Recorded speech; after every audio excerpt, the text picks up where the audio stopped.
Shteti që haron bijtë e vet. Në vend që t'i ndihmoj, i lodh. Në vend që t'u jap mundësi, u mbyll dyert.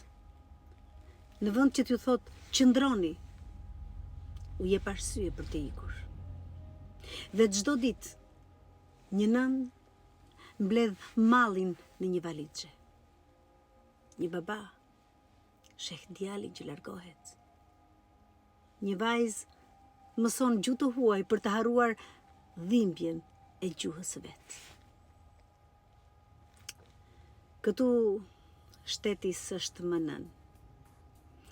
Është një burokraci që sheh, por s'ndije. Një dorë që kërkon, pa dashur t'i jap. Në përzyrat e tij ka zhurmë letrash, por jo zëra njerëzish.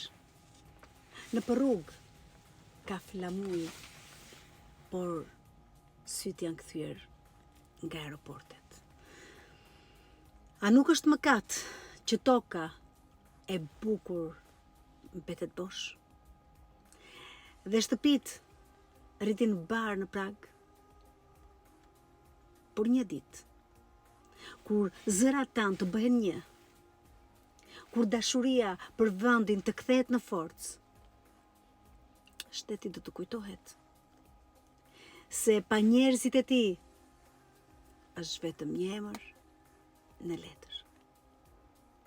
Atëherë, ndoshta do të mësoj se pushteti s'është frikë, por shërbim. Se kombi nuk mbahet me ligje, por me dashuri.